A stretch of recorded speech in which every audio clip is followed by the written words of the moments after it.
I work principally as a conceptual artist. Most of my clients are in the defense industry.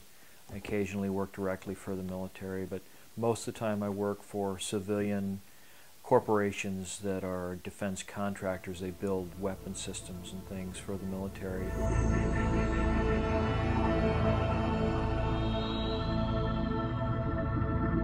I worked for all the major defense contractors. I worked for General Dynamics, Lockheed, Northrop, McDonnell Douglas, Boeing, Rockwell International, Honeywell, Allied Signal Corporation.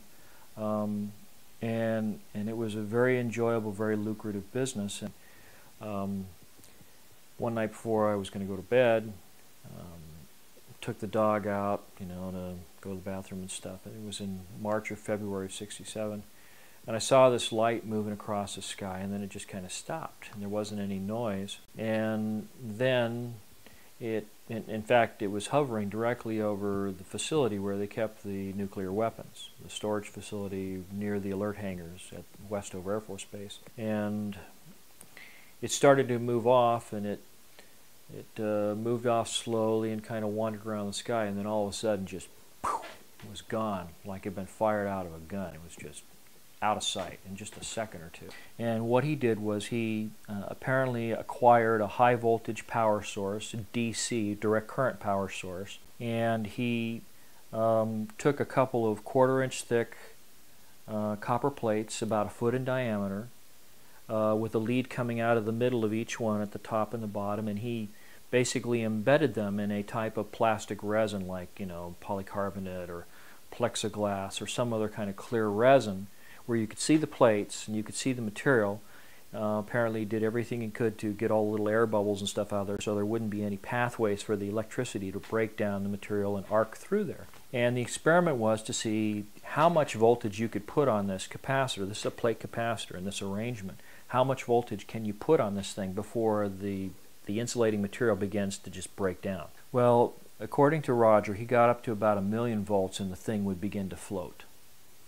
But it floated in accordance with principles that have been described in a patent that was filed back in the late 50s, early 60s by a gentleman called Thomas Townsend Brown.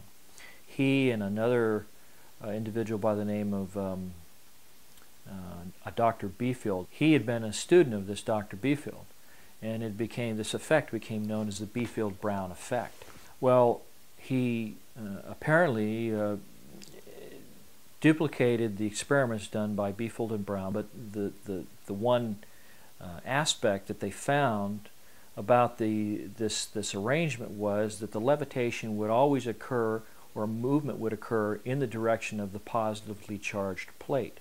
So if you had two plates, one's negative, one's positive because it's a direct current system. And if you have the positive plate on top, it would move in that direction. If you had it on a pendulum, it would always swing in the direction of whatever direction the positive plate was facing. These things would spin as you charge them.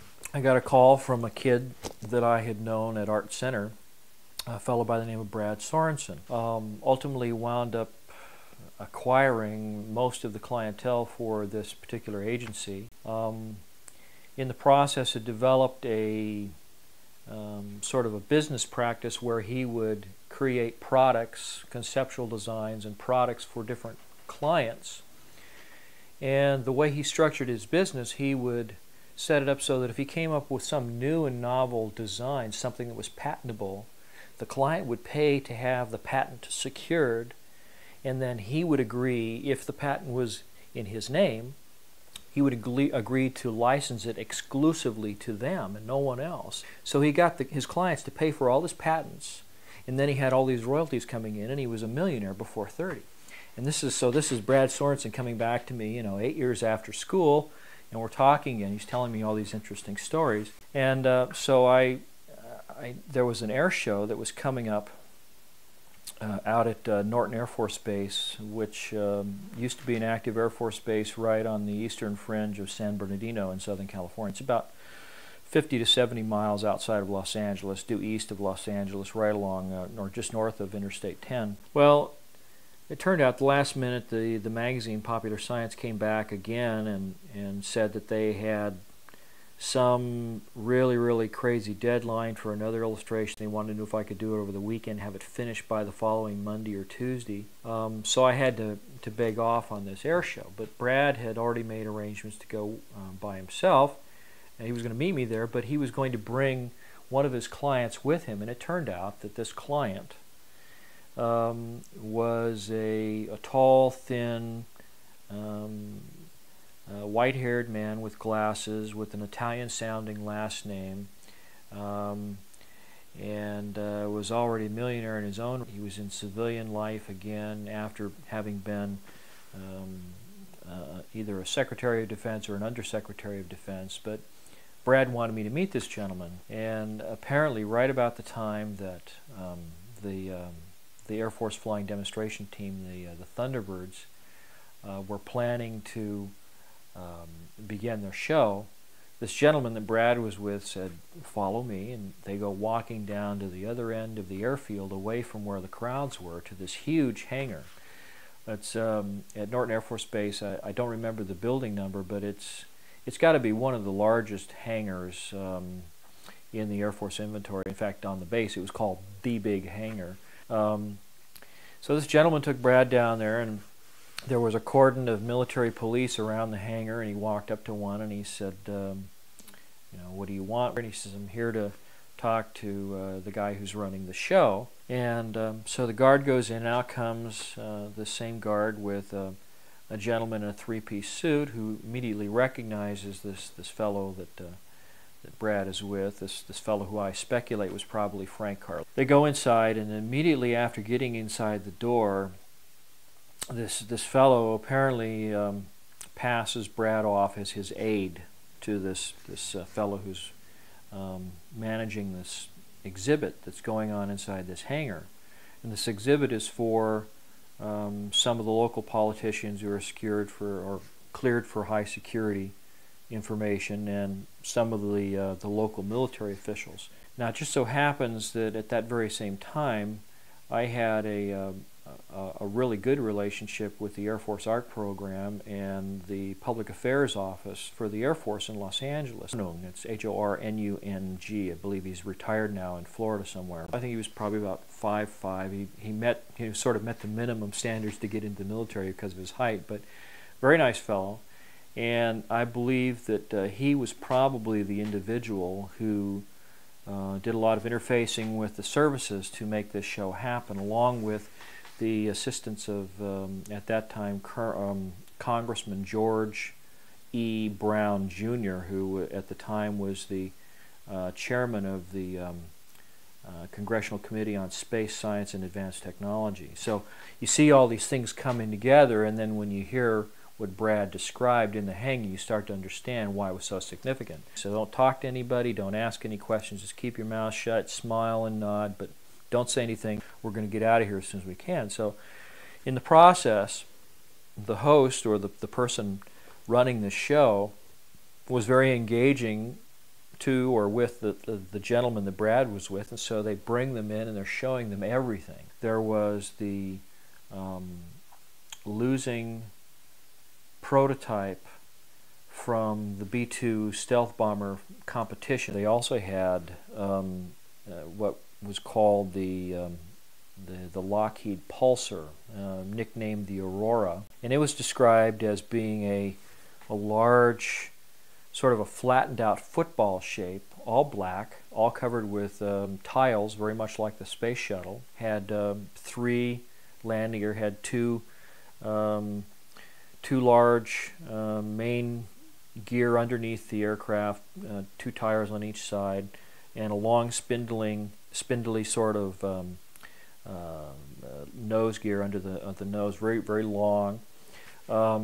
It didn't appear to have a cockpit of any kind. It instead had a kind of synthetic vision system. It looked like a couple of those little mirrored balls that you see on the lawns back east in New England on either side. And these were infrared seeker heads. And he was north of what later became known as the Area 51 weapons range. It's north of Las Vegas in Nevada.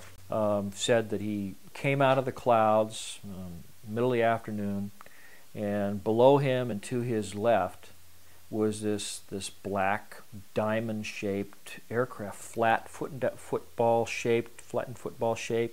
But this one had a cockpit on, a little canopy, had a vertical stabilizer above and vertical stabilizer below, so they're not susceptible to heat-seeking missiles and things of that kind. But this pilot, in recounting the story to Hal McCormick, says that he called his ground controller and said, "Why didn't you tell me there's other traffic in my area? Why didn't you tell me that there's somebody else here?" And they said, "Well, because there is nobody else there. It's black and diamond-shaped and has two tails." And with that, this thing banked away from him, hit the afterburners, and took off and disappeared in the clouds. And the next thing that happened was you got a call from the ground control unit, which just happened to be the tower at Nellis Air Force Base, and it said, "Divert to Nellis, land, stay in the aircraft, don't depart the aircraft.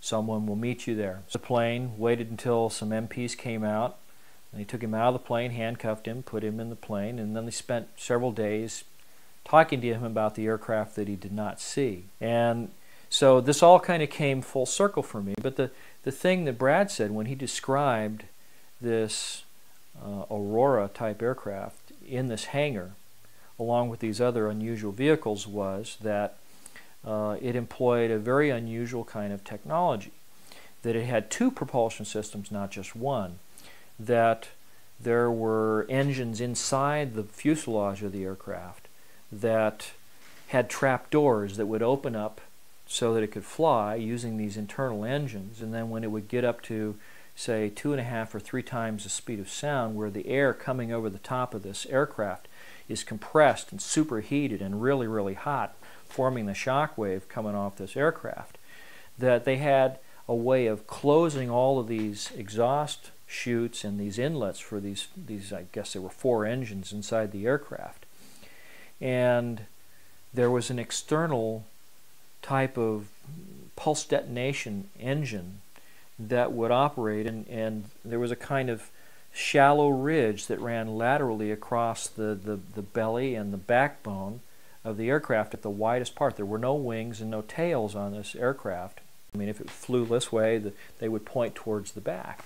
And as it did so, it would expand between the tapered afterbody of the vehicle and the shock wave that came off those ridges. And that was part of the reason the whole thing was covered with these ceramic tiles, is to protect it from melting when it's flying through the air. And the way the system operated was just absolutely beautiful and elegant and simple. And they had a tile on the outside with explosive bolts holding it in place, and it was flush with the tiles on the belly of the vehicle. And up inside this tube was this cone-shaped reentry vehicle pointing nose down, possibly having a kind of a sabot or a 3-piece spacer in there that would hold it centered in the tube. And then directly above that and behind it was another circular tile, and then behind that was a big coiled spring. And what they would do is they would fire off the explosive bolts. The spring would push this reentry vehicle out of the tube. The thing would stabilize in the airstream. If you ever want to see this, take a piece of paper and curl it up into a little cone, put a little, like a fishing weight in the nose, and toss it out the window of your car when you're doing 60 miles an hour. And it stabilizes just perfect, and then it'll fly away from the car. But that's how they would launch these things, and then the spring would slam this tile down into place, and instantly you'd have perfect aerodynamic efficiency again in just a fraction of a second. So you could spit these things out. The tiles, probably explode when the explosive bolts go off. The sabot was probably fiberglass, something that would be harmless coming back through the atmosphere, because they fly at extremely high altitudes. And then there was the question about how many of them were made. And it used to be the big base for the SR-71 Blackbird, which eventually was sort of decommissioned. One day when I was talking with the people at Lockheed, particularly a gentleman by the name of Tom Keaton, who was working in their Calabasas division at that time. That's where all the meetings were in their facility in Calabasas, California. He didn't describe what it looked like, but what he said was that they had had a recent problem with the operation of this first generation aircraft. He didn't call it the F-19 or the Aurora or anything, just said it had 2 propulsion systems. But he said that the pilot was going to land at a facility north of Nellis Air Force Base in the desert, that The weather apparently was bad. He was going to divert to Edwards, and then he had a problem transitioning from one kind of propulsion system to the other. Didn't specify what they were, but of course this all comes later when you hear what Brad had to say about what he saw in the hangar at Norton Air Force Base. And by the time he was ready to turn around with the corrections made and come back, he was over Hawaii, and it was only 15 minutes later. Well, it's 3,000 miles from the coast of California to Hawaii. 15 minutes. That means he was doing 12,000 miles an hour, at least, to make that distance in that amount of time. So it was like they had three options of where they could land. Edwards, this other interim facility that Lockheed had, and then Area 51. And inside this area, they had all the lights turned off, and they go in, they turn the lights on, and here are three flying saucers floating off the floor. No cables suspended from the ceiling holding them up, no landing gear underneath, just floating, hovering above the floor. They had a TV, a little videotape running showing the smallest of the three vehicles sitting out in the desert, presumably over a dry lake bed at someplace like Area 51. And it showed this vehicle making three little quick hopping motions like that, and then accelerating straight up and out of sight until you couldn't see it, and completely disappearing from view in just a couple of seconds. I mean, just boom, no sound, no sonic boom, nothing. So you could actually look in and see oxygen tanks and a little robotic arm that could extend out from the side of the vehicle for collecting samples and things. So he listened intently and collected as much information as he could. And he said that the smallest was somewhat bell-shaped. They were all identical in shape and proportion, except that there were three different sizes. The smallest, at its widest part, flat on the bottom, somewhat bell-shaped, had a dome or like a half of a sphere on top, and then a little ledge around that, and then sloping sides like a skirt, and then the flat bottom. And the sides were sloping at about I'd say about a 35-degree angle from pure vertical. And the panels that were around that skirt were what had been removed so that he could see, these big oxygen tanks inside. And he was very specific in describing the oxygen tanks as being about 16 to 18 inches in diameter, about 6 feet long, and they were all radially oriented like the spokes of the wheel. But this dome that was visible on the top was actually the upper half of a big sphere-shaped crew compartment that was in the middle of the vehicle. And around the middle of this vehicle, this ledge that was perceived when you could just see the outside of this vehicle, was actually a large plastic casting that had this big set of copper coils in it. I said it was about 18 inches wide at the top, about 8 to 9 inches thick, had, I don't know, maybe 15 to 20 stacked layers of copper coils inside of it. And then the bottom of the vehicle was about maybe, 11 or 12 inches thick, but then down below were these copper plates, and they were divided up into 40, later I determined, using my conceptual artist skills, determined there were exactly 48 sections, like thin slices of pizza pie, and each section within this casting, one big piece casting, 24 feet in diameter, probably weighed 4 or 5 tons, easy, judging by the thickness and the diameter. It must have been monstrous in weight.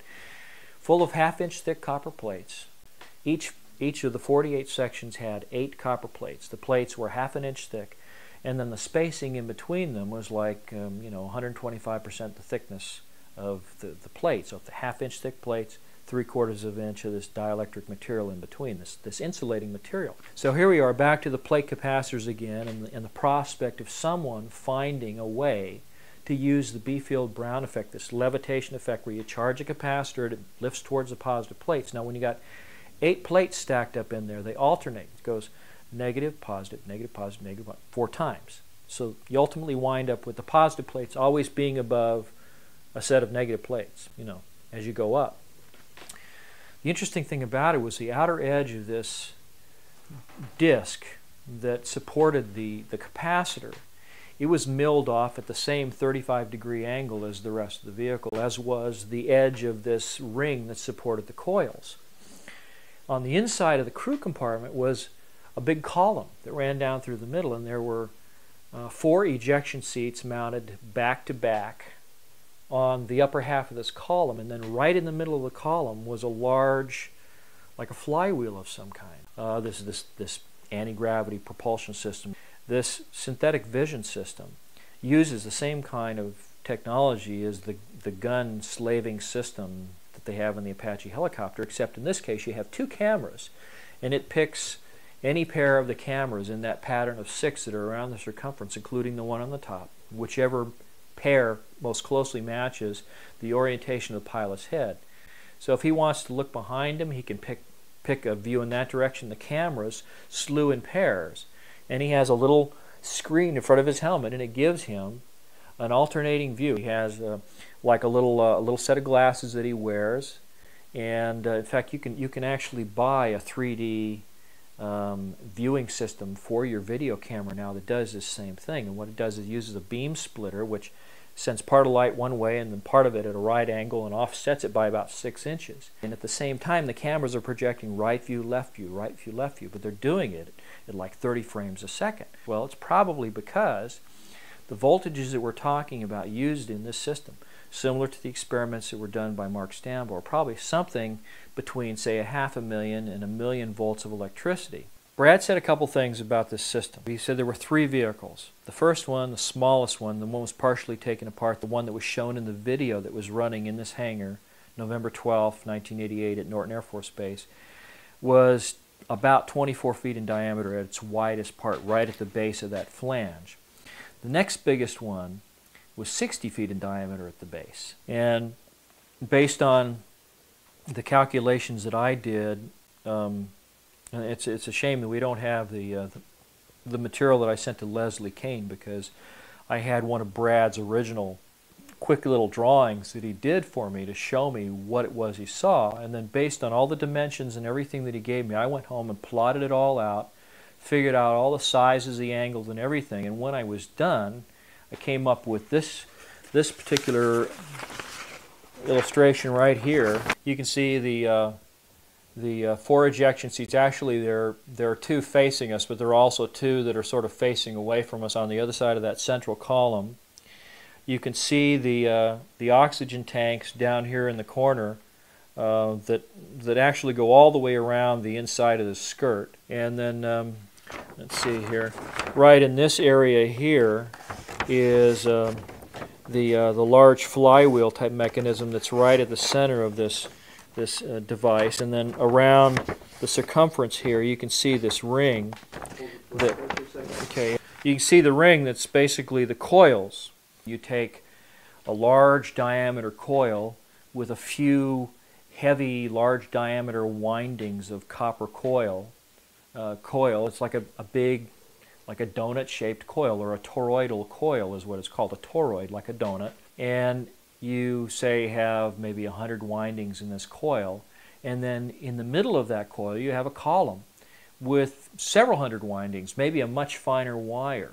And the field lines in this toroidal or donut shaped field that's around the electrified coils. And so what happens is you have a transformer. You put a certain amount of electricity on the few windings in the large diameter coil, and you can change that to a very high voltage with low amperage, or a low amount of actual voltage, but the potential, the punch behind it, the voltage, is much, much higher. You basically use that to somehow put an alternating current through these windings. You step up that electricity through the secondary coil that's on the column in the middle. You get this extremely high voltage. You can selectively put the voltage on any of these 48 capacitor sections. I mean, if you're using just a normal Tesla coil, you usually only have maybe 1 or 2 capacitors in the whole system. But you're talking about a different type of capacitor here. Why so many different capacitor sections? Well, okay, if you just have one big disc like Mark Stambo did with his experiment at the University of Tucson, which by the way was confiscated by men claiming to be from the government that were claiming privilege under the National Security Act. They took all this stuff, interviewed all of the people that saw the experiments, told everybody to keep their mouth shut and not talk about it. But I heard about it from his roommate who knew what had happened. But in that case, you just get levitation, but you don't get any control. You have this thing floating around, and it's just sort of floating on, whatever this field is that it's producing. But you don't have any controls. You break that disk up into 48 individual sections. And then you can decide how much electricity you want to put on this side or over there on that side. And so you control the amount of electricity, the amount of thrust and vectoring that you get. You can make the thing roll around like a coin about to come to stop after you flick it onto a desk. You can make it go straight up. You can make it bank and turn, yaw, pitch, whatever you want to, by virtue of the fact that you can control where the electricity goes in those 48 different sections. And if you ever take a circle and you divide it up into 48 equal sections, you'll find that those are really thin little slices. I mean, they're like maybe 1/10 or 1/12 of the kind of typical wedge you get when somebody slices you a piece of pie, a pizza, or something. But anyway, so you have this capacitor, or these 48 individual capacitors, and you have one big Tesla coil. So you've got to have some kind of a rotating spark gap, just like the distributor in your car, that sends the electricity out to each of those sections. But the system explains itself in a way, because you've got 4 sets, 4 pairs of plates, 4 sets of 1 positive, 1 negative, times 48 sections. So that's how they can control it subtly. They can get it to do whatever they want to. It allows you to put progressively more electricity through the system as you push the lever. So I think it was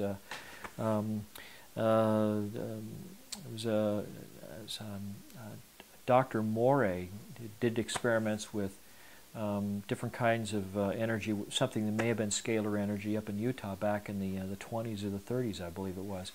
But he wrote a book called The Sea of Energy, and he describes this type of energy.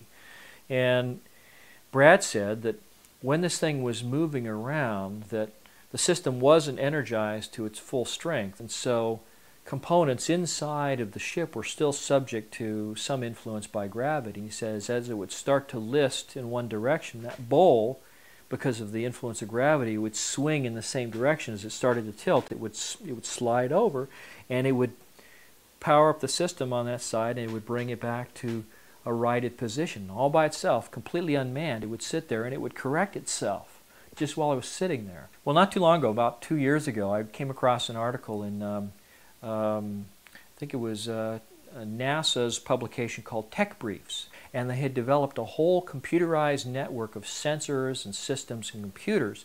Well, why would that make any difference? Why would you want to have a system that's all linked fiber optically, like in the video where Brad said it hopped 3 times and then phew, took off like a shot? If you're able to do that, then what are the other side benefits of that? Well, if you have a way of interfering with that interaction, that absorption of zero-point energy by those electrons, then they begin to slow down. And every atom in the universe is just like a little gyroscope. There's a lot of mass there, a lot of inertia. It's because it's like a bigger gyroscope in a way. That's the analogy that I've kind of picked up here.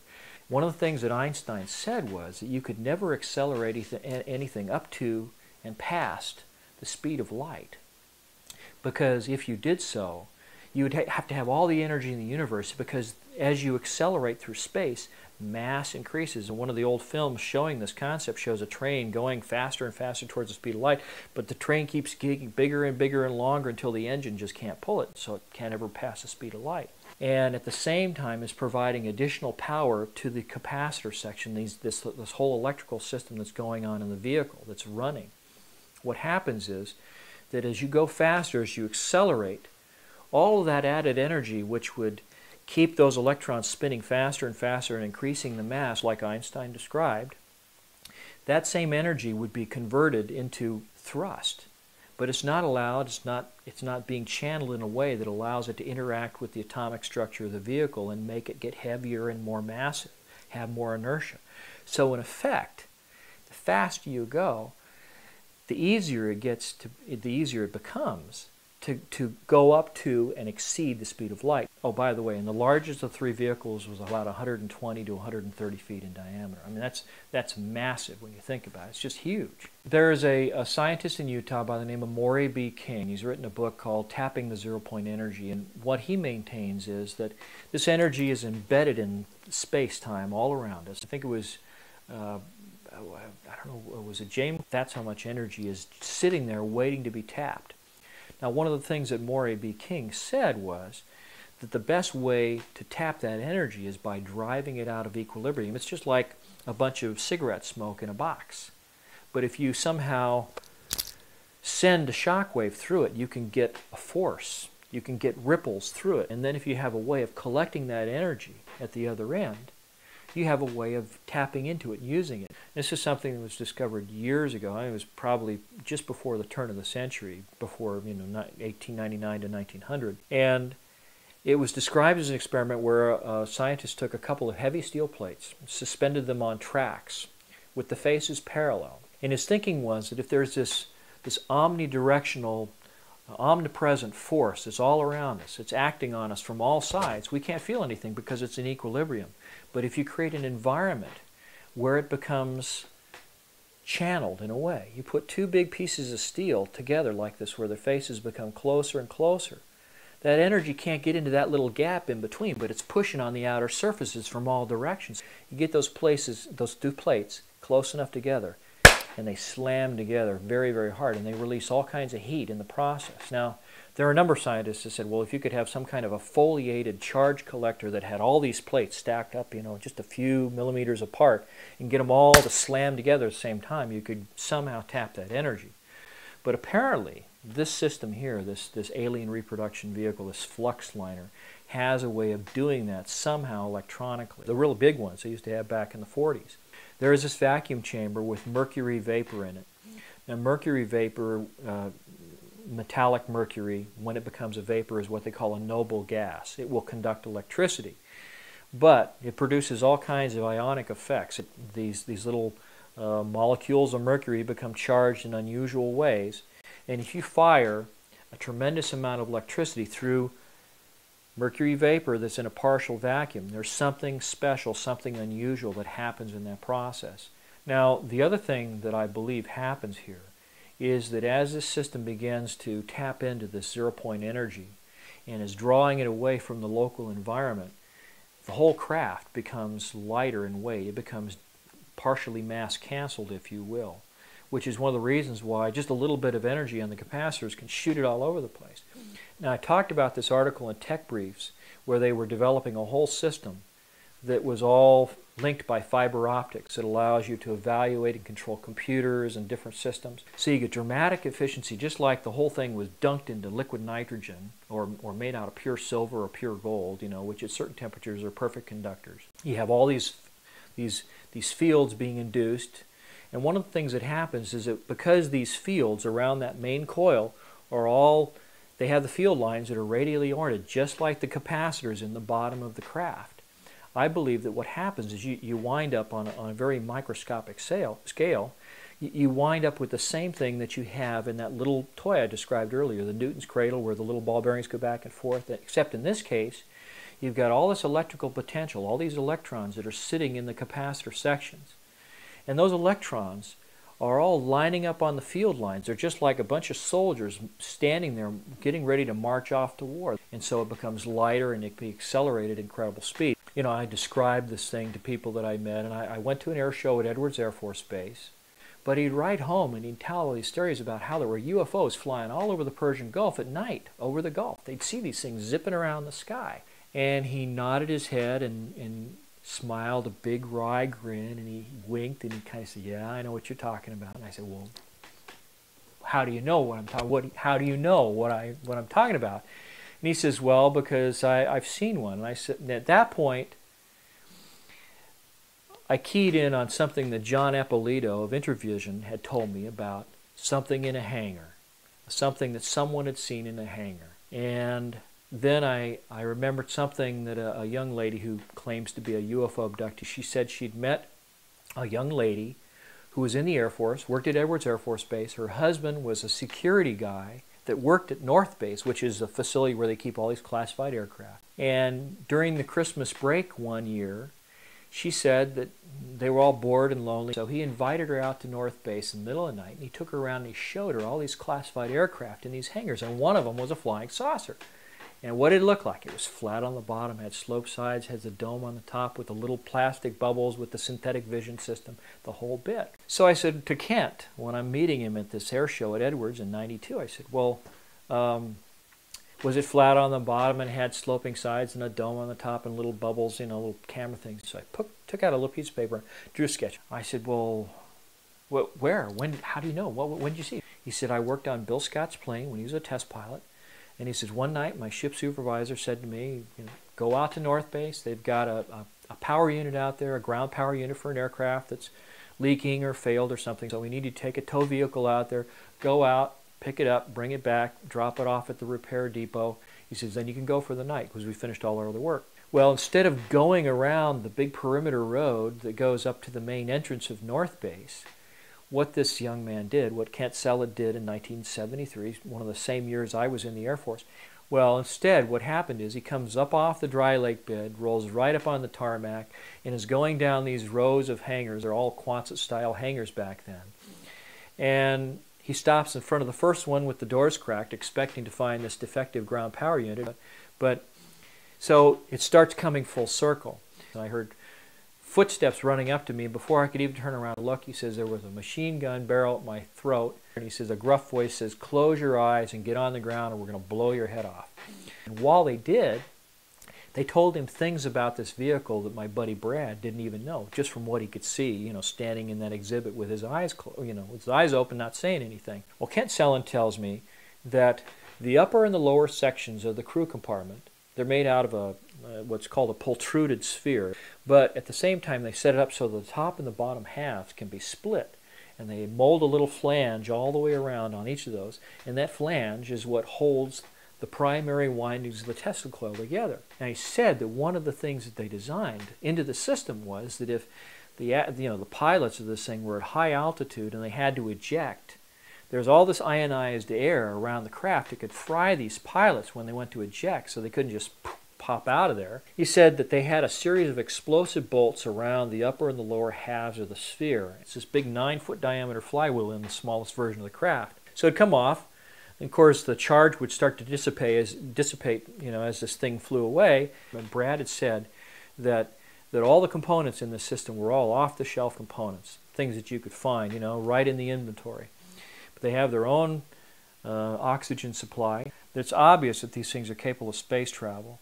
And then I remembered something that he even denies telling me now, but 10, 15 years ago when I was first talking to Tom Bearden, one of the first things that he ever told me when I was talking about scalar effects and what it was and what it does and how does it work and are the Soviets weaponizing this technology, all these things that he was speculating about, one of the things that he said, just off the top of his head, probably didn't even realize the significance of it at the time, and he since has denied saying it. One of the things that he said was, have you ever wondered why the NASA budget has been cut back so severely? Well, it's because they've got all this other technology that is so much better, so much faster, so much better than rocket-propelled spaceships that take months, sometimes years to get to the outer reaches of the solar system. Why would you put millions and millions of dollars in, a public works program for scientists? Why invest all that money when you have this system, classified system that's used exclusively probably by the National Security Agency, the CIA, or Air Force Intelligence or something, but it'll go anywhere in the solar system in hours compared to months or years. Why spend all that money on NASA when you've got something that'll go there right now?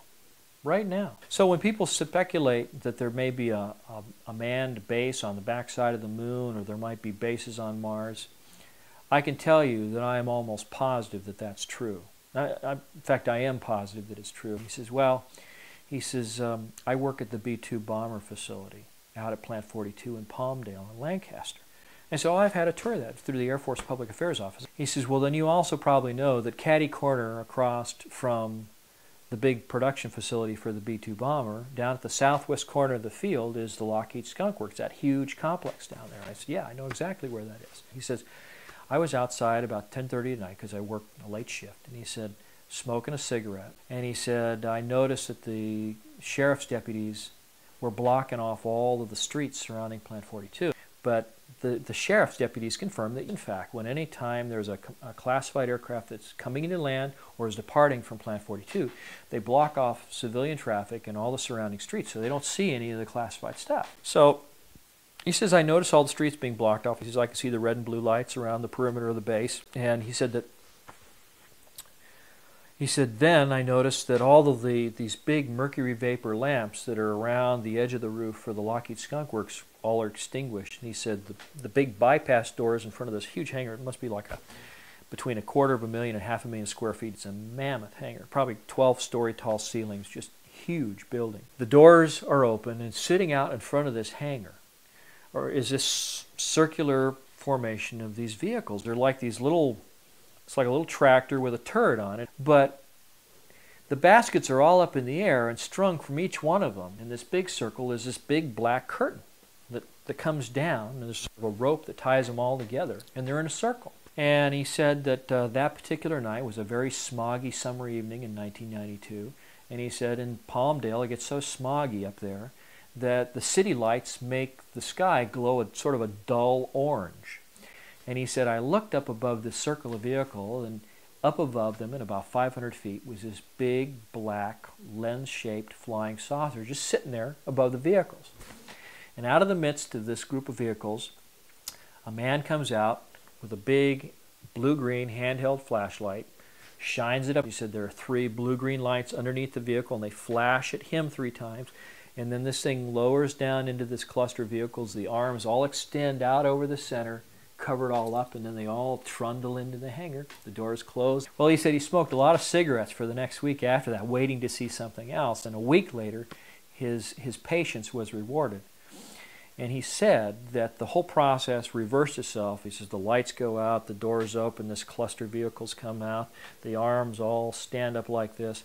And he said after a while, he said this thing silently raises up to about 500 feet above the vehicles. The guy comes out with the flashlight, flashes 3 times, it flashes its lights at him 3 times, and he did it. This vehicle did it without any noise, without any supersonic shock wave, no sonic boom, nothing, just pew, like it had been fired from MacCandish. He said it changed my whole perspective, because he says then I know they got anti-gravity. He says they've got technology that they might have even gotten recovered from some kind of a spacecraft that came from. They all go all the way back to the 1890s that look just like this technology. These energy transmitters, these Tesla coil type things that he was designing, which also had coils just like the one in the alien reproduction vehicle, where the outer bank of the coils are sloping at an angle, almost like a section cut out of a cone, or a frustrum is what they call it. But there was a patent, and the patent was filed by a James King Jr. And this patent looks just like this system, except that instead of having a dome for a crew compartment, it has a cylinder in the center of that thing, that same shape, the flat bottom, the sloping sides, has the coils around the circumference, has the capacitor plates that are all radially oriented. Filed initially in 1960, the patent was secured in 1967, the same year that this photo was taken near Provo, Utah. And the clincher is, the guy who filed the patent worked with Townsend Brown. Originally it was called Daddy's Laboratory. You see that not only have they got the technology, they've got the technology in deployment. Not only does it fly, but it looks just like the patents that were filed back in the 60s.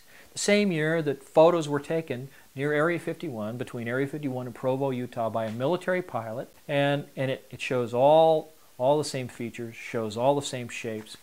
And so the bottom line for me is that regardless of whether you understand all the fine points of the technology exists. There are people that have seen it. Probably have to shield it against all the ionization, but you could probably find a way to do it. I'm sure you could find a way to make an electrogravitically driven motor, electric motor. Well, why would you need a fiber optic system in a spaceship? It's going to be like suddenly the system goes through a phase change and everything's superconducting. So that when you change the control stick, you still get the same amount of movement and deflection in the system, and so they become superconducting circuits. He specifically said this was a waste of taxpayers' money to have covert operations that have developed advanced technologies in this energy or propulsion area, and then NASA is also getting tax dollars to do the same thing all over again. The parallel development, he felt, was a waste of taxpayers' money. I've seen other senators say the same thing. In fact, that particular senator requested information from the president about such covert operations.